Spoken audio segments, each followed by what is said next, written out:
Ikhwan dan akhwat yang dirahmati Allah, berikutnya setelah tadi kita membahas tentang argumentasi bahwa khabar ahad itu adalah sesuatu yang harus diterima, itu adalah hujjah dalam menetapkan syariat, maka berikutnya muallif menyampaikan atau memaparkan ada sejumlah tanbihat haula sunati al-ahad, ada uh, persoalan-persoalan, ada setidaknya 6 persoalan penting, masalah-masalah populer yang terkait dengan sunnah al-ahad ini. Yang pertama yaitu tentang bahwa sunnah ahad itu adalah hujjah baik dalam masalah-masalah yang bersifat syariat ataupun akidah, fikih ataupun akidah. Kemudian ada masalah sunnah, pengertian sunnah dan pembagiannya dalam mazhab Hanafi. Kemudian ada hadis mursal dan kedudukannya menurut ulama-ulama fikih dan usuliyin. Kemudian ada masalah yang dikenal di dalam mazhab Maliki, di mana dalam mazhab Maliki itu juga ada syarat tambahan, hadis ahad itu baru bisa diterima apabila tidak bertentangan dengan praktek yang dilakukan oleh penduduk Madinah, tentunya pada masa beliau. Kemudian ulama-ulama dalam mazhab Hanafi juga menyaratkan, memberikan dua kriteria lain yang tidak dipakai oleh jumhur tentang hadis ahad yang bisa diterima sebagai hadis hadis sahih atau hadis hasan. Nanti kita akan bicarakan. Kemudian yang keenam adalah tentang ta'arud, pertentangan antara sunnah ahad dengan Al-Quranul Karim sebagai sumber utama hukum Islam. Baik, kita coba jelaskan satu persatu masalah-masalah yang disebutkan tadi. Yang pertama, beliau ya, tanbihat haula sunnati al-ahad, peringatan-peringatan atau catatan-catatan penting tentang sunnah ahad. رقم الأول الذي كان عليه سلف الأمة أن خبر الواحد الصحيح حجة في إفادة العلم والعمل ولا فرق فيما يستفاد به مما يتصل بعمل القلب أو عمل الجوارح، فما تثبت به الطهارة والنجاسات وما تصح الصلاة به وما تبطل وما يحل وما يحرم يثبت به الإيمان بأن من أسماء الله تعالى الجميل، وبأن ملكين يسألان العبد في قبره يقال لأحدهما منكر وللآخر نكير، وبقصة صاحب البطاقة يوم الحساب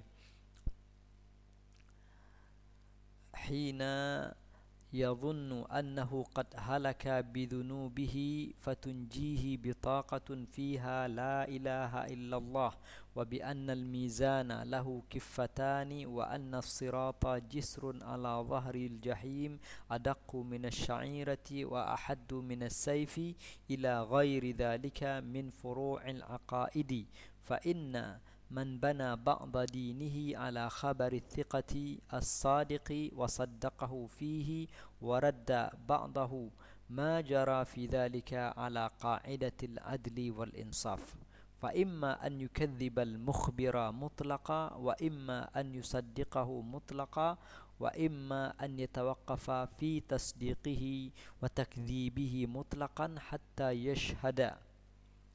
حتى يشهد معه الشهود الكثيرون الذين يتواردون عليه من أنحاء متفرقة بحيث لا يتواطؤون على الكذب. Baik, kita penggal segini dulu. Teksnya cukup panjang.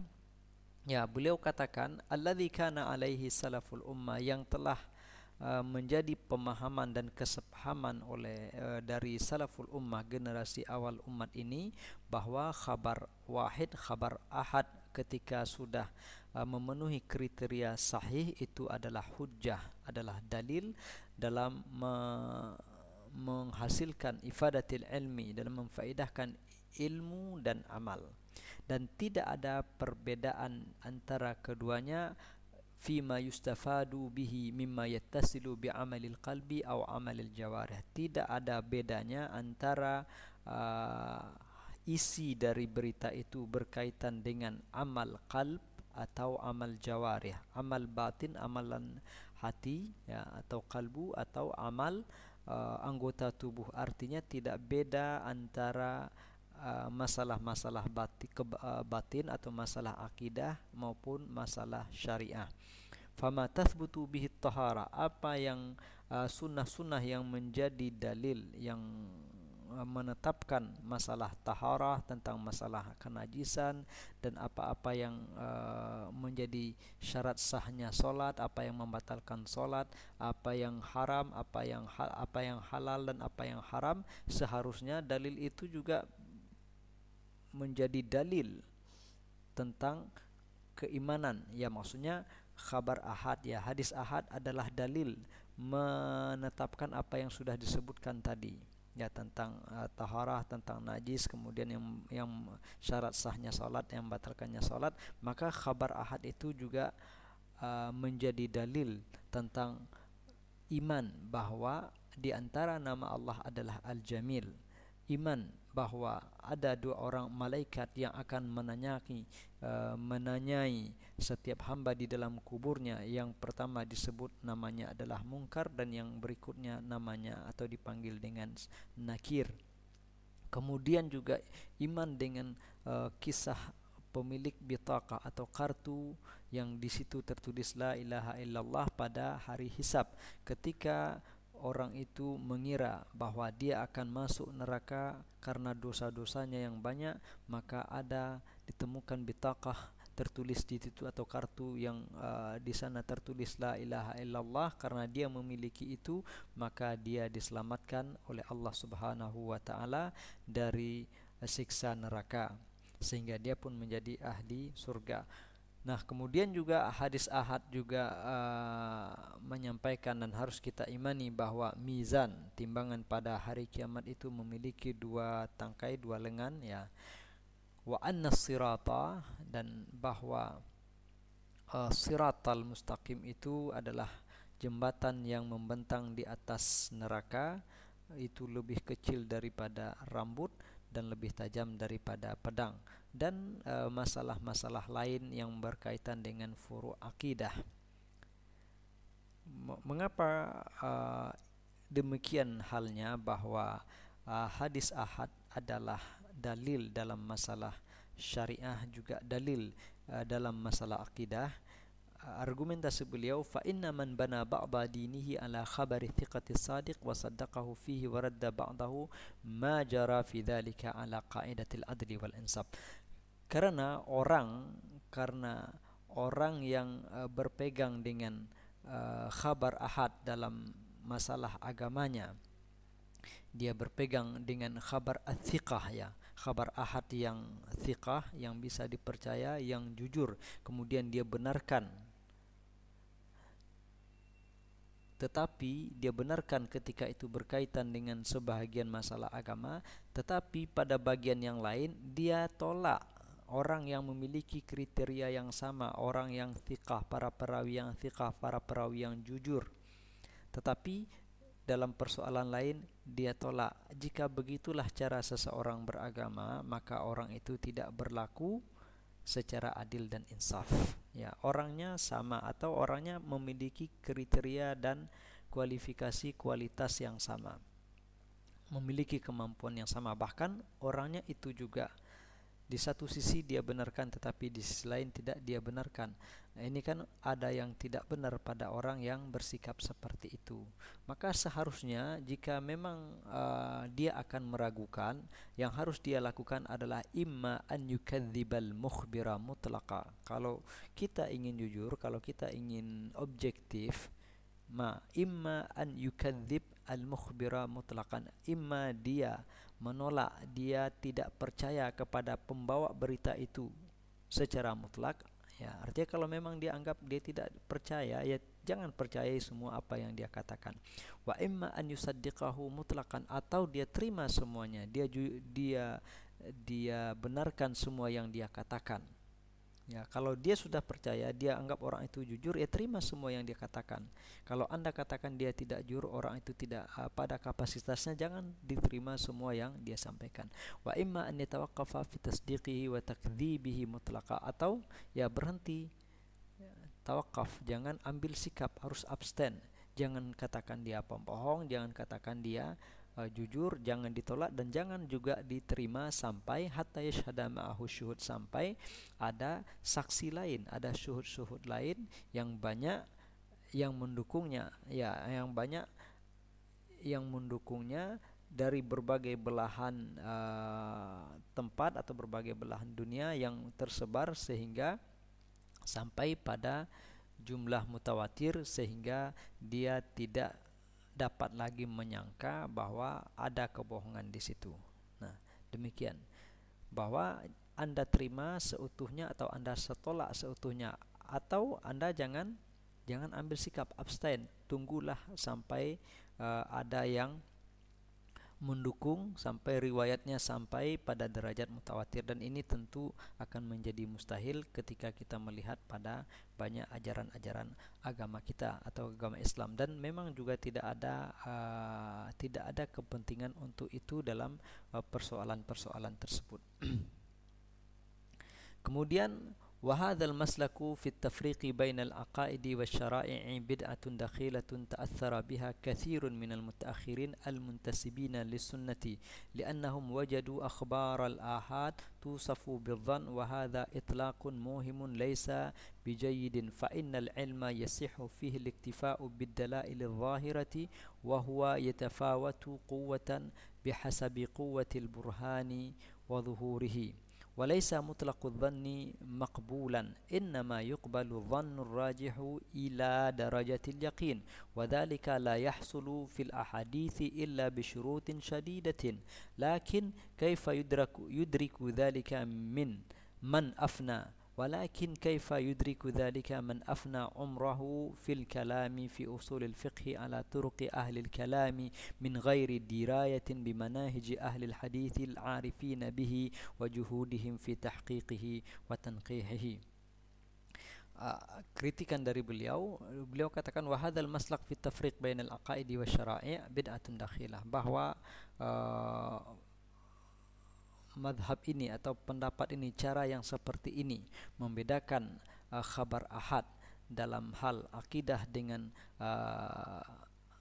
syariah, artinya bahwa di dalam masalah syariat, dalam masalah hukum-hukum fikih mereka terima hadis ahad, sementara dalam masalah akidah mereka menolaknya. Ini adalah bid'atun dakhilah, bid'ah yang menyusup ke dalam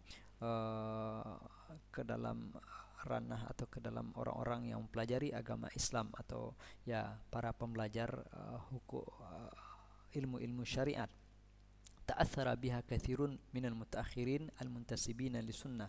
Banyak kalangan orang-orang mutaakhirin yang terpengaruh dengan pemikiran seperti ini, bahkan yang terpengaruh itu adalah orang-orang yang menisbahkan dirinya kepada ahlu sunnah, karena mereka membaca bahwa hadis ahad itu diberi label bil-dhann, yakni hadis ahad yufidu dhann. Kemudian kata beliau wa hadza itlaqun muhimun laisa bijayyid. Pemakaian seperti ini adalah suatu yang bersifat waham dan tidak baik juga, kata beliau. Fa innal ilma yasihu fihi al-iktifa bid-dalail adh-dhahirah, karena ilmu itu sudah dianggap sah, sudah bisa diakui apabila telah didukung oleh dalil-dalil yang zahir, dalil-dalil yang nyata. Tidaklah mesti harus dicari sedalam-dalamnya, cukup terlihat indikator-indikator yang zahir, maka itu sudah cukup sebagai dalil. Seperti kita kupas hadis-hadis tentang utusan-utusan Rasulullah, juga tentang kesaksian para saksi di pengadilan. Wa huwa yatafawatu quwwatan bihasabi quwwatil burhani wa dhuhuri, bahwa ilmu itu secara ininya, secara pengakuannya itu dengan dalil-dalil yang tampak, dalil-dalil yang zahir itu sudah bisa diterima. Hanya saja betul itu tidak sama kekuatannya sesuai dengan kuat dan lemahnya dalil-dalil atau ya bukti serta argumentasinya. Dan kita katakan laisa mutlaqul dzan maqbulan, tidak semua yang bersifat azan itu diterima begitu saja. Nah, yang diterima itu adalah azan ar-rajih ila darajatil yaqin, yaitu zan, dugaan yang sudah mendekati al-yaqin. Dugaan yang sudah mendekati yakin. Yakin itu tak ada lagi ranah atau tak ada lagi kesempatan, tak ada lagi alasan untuk meragukannya. Itu sudah yakin, mau tak mau kita terima. Nah, yang zan yang diterima itu zan yang sudah mendekati derajat yakin itu.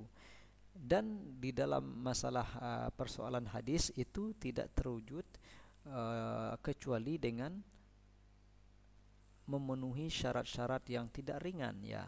Hadis yang sahih, hadis yang kita katakan zan ar-rajih, yaitu hadis sahih dan hadis hasan, itu kesahihan dan kehasanan hadis itu tidak dengan gampang diputuskan, tidak dengan begitu mudahnya dikatakan seperti itu, tapi terdapat tanda-tanda, terdapat syarat-syarat yang ketat yang harus dipenuhi.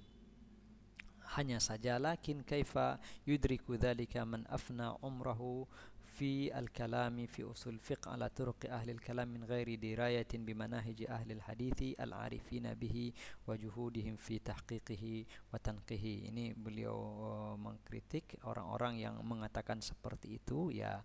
Mereka yang berpandangan seperti tadi bahwa masalah khabar ahad yang bersifat azan ar-rajih tadi bukan dalil dalam masalah akidah, ya bagaimana mereka bisa memahami persoalan ilmu hadis ini, bahwa zan ar-rajih itu adalah hujjah dalam periwayatan hadis.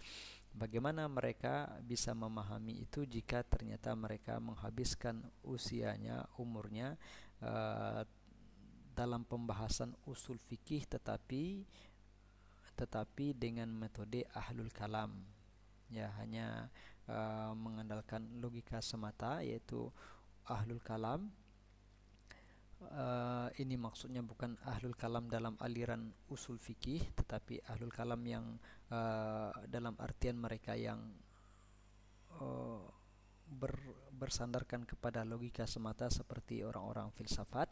Nah, orang-orang seperti itu tentu akan berkesimpulan seperti tadi, menolak hadis ahad atau khabar yang zan sebagai dalil dalam masalah akidah. Kenapa? Ya karena mereka habiskan hari-harinya seperti itu.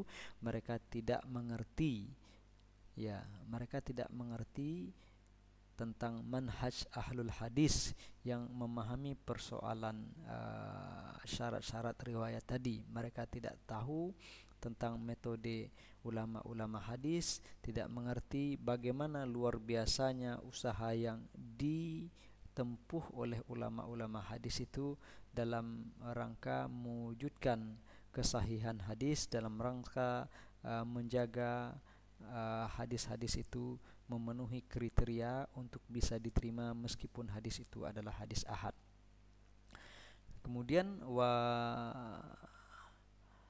ولعله من الجدير بالملاحظة في هذه المسألة أن يلغى استخدام عبارة حديث الآحاد تفيد الظن الراجح من غير بيان لحقيقة هذه اللفظة دفعا لما يقع بها من اللبس، فإنها لفظة اصطلاحية لم ترد في كتاب ولا سنة فلا محظور في تركها. Kemudian beliau usulkan sebaiknya pemakaian kata-kata bahwa hadis ahad yufid dhann ar-rajih itu juga dihilangkan. Apa sebab? Karena menurut beliau mungkin yang menyebabkan orang menolak membedakan masalah akidah dengan masalah syariah dalam berdalil dengan hadis ahad itu adalah sebabnya adalah karena mereka menemukan kata-kata hadis ahad yufidu dhann ar-rajih. Nah, oleh karena itu beliau mengusulkan ini sebaiknya dihilangkan, apalagi jika dipakai begitu saja. Seharusnya disampaikan dengan disampaikan dengan penjelasan apa yang dimaksud dengan uh, yufidu adzan ar-rajih. Apa yang dimaksud dengan adzan ar-rajih? Hadis ahad yufidu adzan ar-rajih. Ikhwan dan akhwat yang dirahmati Allah, apapun kesimpulannya atau apapun kesimpulan dari beliau atau usulan tadi, tapi yang penting adalah bahwa azan ar-raji itu adalah hujjah baik di dalam masalah akidah maupun masalah hadis, dalam masalah syariah.